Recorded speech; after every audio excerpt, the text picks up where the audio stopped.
കേരളത്തിൽ എന്നല്ല ഇന്ത്യയിൽ തന്നെ ഏറ്റവും പ്രായം കുറഞ്ഞ മേയർ എന്ന പദവി അലങ്കരിച്ച മുൻ മേയർ ആര്യ രാജേന്ദ്രനെയും അദ്ദേഹത്തിൻ്റെ ഭർത്താവ് മുൻ MLA സച്ചിയെയും വീട്ടിലിരുത്തിയ ആ മഹാൻ നമ്മുടെ ഓർമ്മയിൽ ഇന്നുമുണ്ട്. പുള്ളിയെ ഒന്ന് കണ്ടു. പുള്ളിയുടെ ഇപ്പോഴത്തെ അവസ്ഥ ഒന്ന് അറിയണ്ടേ? പുള്ളിയുടെ വാക്കുകളിൽ നിന്ന് നമുക്ക് അത് കേൾക്കാം. എന്താണ് പുള്ളിയുടെ ഇപ്പോഴത്തെ അവസ്ഥ? പുള്ളി എന്ത് പ്രതീക്ഷ ചെയ്യുന്നു?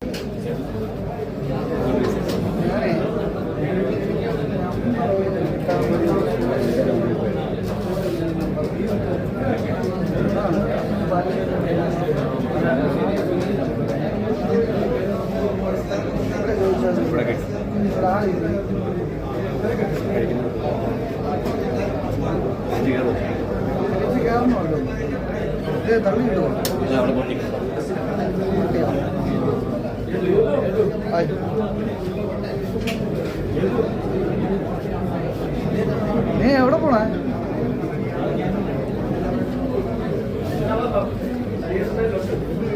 പറയണ എന്റെ ആളിയനാണെന്ന് പറയണ.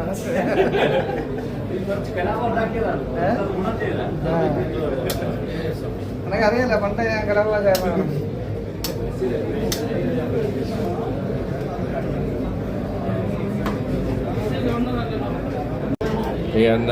നിങ്ങളുടെ എതിർകക്ഷികളൊക്കെ വീട്ടിലായല്ലോ, എന്താണ് ഇപ്പോഴത്തെ നിലപാട്?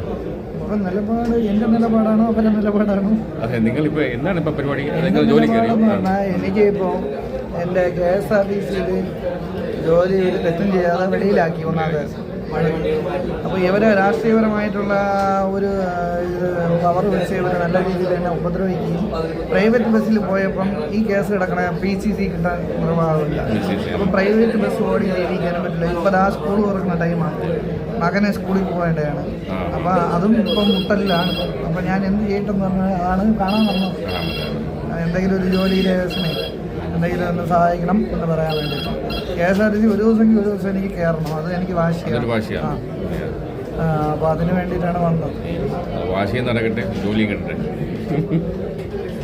UDF-ൽ അഭയം പ്രാപിച്ചിരിക്കുകയാണ് നമ്മുടെ മഹാൻ. എന്തായാലും ഭരണം UDF-ന് ആയതുകൊണ്ട് പുള്ളിക്ക് വിഷമിക്കേണ്ടി വരില്ല എന്ന് ഉറപ്പുണ്ട്.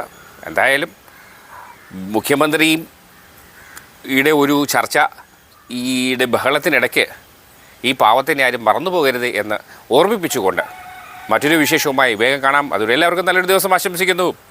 Good luck.